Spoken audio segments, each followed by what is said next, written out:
Recentemente, a possibilidade de uma invasão da Venezuela gerou preocupação entre os brasileiros, levantando temores sobre o risco de uma guerra no continente sul-americano.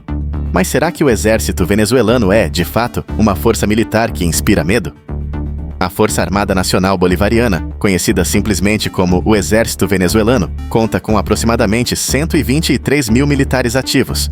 Esse número sobe para 515 mil, se incluirmos as milícias e a Guarda Nacional. Essa força militar tem raízes históricas profundas, existindo desde 1810, antes mesmo da independência do país, quando participou da Revolução de 19 de abril daquele ano. O principal nome dessa revolução foi o General Simón Bolívar, uma figura que até hoje é reverenciada como herói na Venezuela e em toda a América de língua espanhola. Seu legado é tão significativo que seu sobrenome Bolívar deu origem ao nome da Bolívia e se tornou símbolo de uma identidade cultural e histórica. Na Venezuela, sua importância é vista até na moeda do país. No entanto, para o governo de Nicolás Maduro, o mito de Bolívar vai além do papel de herói da independência. O líder chavista e seus aliados idolatram Bolívar, o que resultou no surgimento do bolivarianismo. Esse movimento político e ideológico tem como um de seus pilares a crença de que a América Latina deveria permanecer unida, seguindo o desejo de Bolívar, conhecido como o Libertador. Essa ideia de união continental continua sendo uma peça central na narrativa política do governo venezuelano. Apesar disso, é altamente improvável que Nicolás Maduro consiga levar adiante qualquer plano de unificação da América Latina. Diversos fatores limitam o potencial expansionista da Venezuela, tornando essa ideia mais um ideal político do que uma meta viável. No entanto, quando se trata de impactar a própria população, o exército venezuelano se destaca como uma força extremamente eficiente. Quem acredita que a ditadura no país é algo recente está enganado. Desde o golpe do general Juan Vicente Gómez, em 1908, a Venezuela enfrentou 6 golpes de Estado bem-sucedidos, além de 2 tentativas fracassadas. Esses eventos históricos revelam a fragilidade da democracia venezuelana, frequentemente sabotada por seu próprio exército nacional, que, ironicamente, parece ser tanto seu maior aliado quanto seu principal inimigo. Nos últimos anos, o exército venezuelano tem demonstrado uma obediência quase inquestionável ao comando de Nicolás Maduro. Isso se deve a diversos fatores, mas o mais significativo é a influência da educação militar no país. Enquanto o exército brasileiro é conhecido pelo positivismo estrutural em suas academias, a doutrina central nas instituições militares venezuelanas é o chavismo, uma ideologia socialista moldada especificamente para a Venezuela. Além disso, Maduro encontrou uma estratégia eficaz para garantir a lealdade das Forças Armadas: a promoção massiva de oficiais ao posto de general.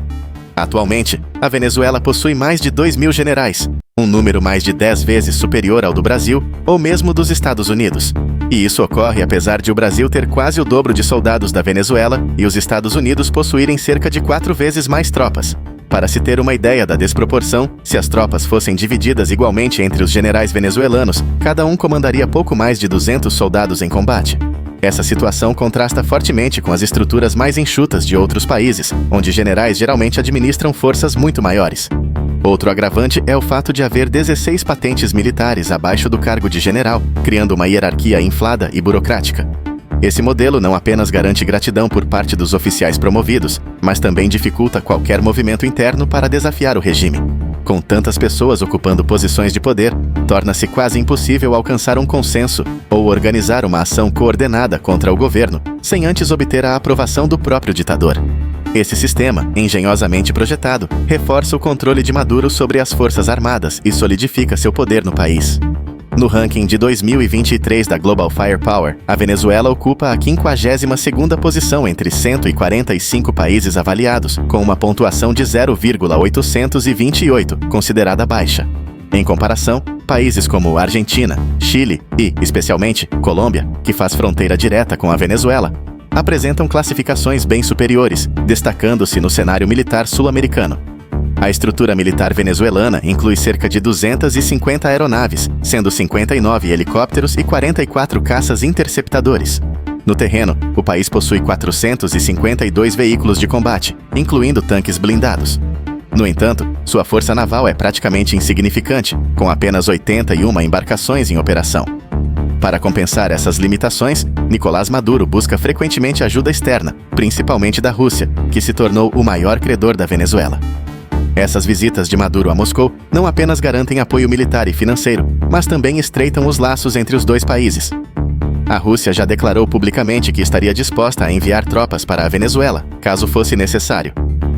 Uma evidência dessa proximidade é a relação entre a Venezuela e o Grupo Wagner, uma organização mercenária que muito provavelmente tem ligações diretas com o alto escalão russo. Esse grupo já forneceu caças militares ao país e tem demonstrado interesse em apoiar projetos controversos, como a possível anexação do Essequibo, uma região disputada entre a Venezuela e a Guiana. Dito isso, surge a pergunta: a Venezuela poderia realmente se tornar uma ameaça militar significativa na América do Sul?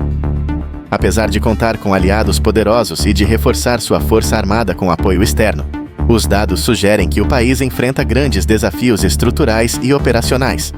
Seu poderio militar é limitado quando comparado a OS vizinhos sul-americanos, e mesmo com apoio da Rússia, a Venezuela não parece ter recursos suficientes para desempenhar um papel expansivo ou intimidatório na região.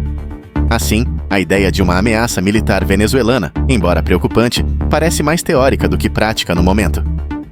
O estrategista Sun Tzu dizia que, ao iniciar uma guerra, é essencial que ela termine o mais rápido possível.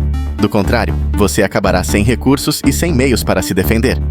Essa lição continua sendo uma verdade absoluta, independentemente da época, pois, mesmo com o mundo tendo abandonado o padrão ouro, os recursos permanecem limitados. No caso da Venezuela, essa realidade é ainda mais evidente. O país acumula uma dívida externa superior a 100 trilhões de dólares, o que não apenas aumenta sua dependência de aliados dispostos a financiar o regime bolivariano de Nicolás Maduro, como também limita drasticamente sua capacidade de sustentar um conflito prolongado. Qualquer tentativa de invasão ou ação militar por parte da Venezuela precisaria ser rápida, já que seu potencial para prolongar uma guerra é extremamente reduzido. Outro ponto crucial que muitas vezes passa despercebido em cálculos estratégicos é a lealdade das tropas. Enquanto o alto escalão militar demonstra fidelidade a Maduro, o mesmo não pode ser dito sobre os soldados de baixa patente. Desertores venezuelanos têm deixado as fileiras do exército em números cada vez maiores, cruzando as fronteiras em busca de refúgio, alguns até levando tanques consigo. Esse fenômeno é incomum para um país que não está em guerra, mas, se já acontece agora, imagine o que ocorreria caso a Venezuela decidisse declarar guerra. Provavelmente veríamos um recorde de refugiados não apenas entre civis, mas também entre militares, atravessando as fronteiras rumo à Colômbia, Guiana e Brasil. E essa deserção seria compreensível. Afinal, como um país pode esperar que seus jovens lutem por governantes que não elegeram e que sequer demonstram preocupação com eles? Essa falta de conexão entre as lideranças e os soldados reflete o verdadeiro estado do país. Uma nação fragmentada, onde a lealdade é comprada apenas no topo, enquanto a base desmorona. Isso torna qualquer aventura militar venezuelana não só improvável, mas praticamente impossível de ser sustentada.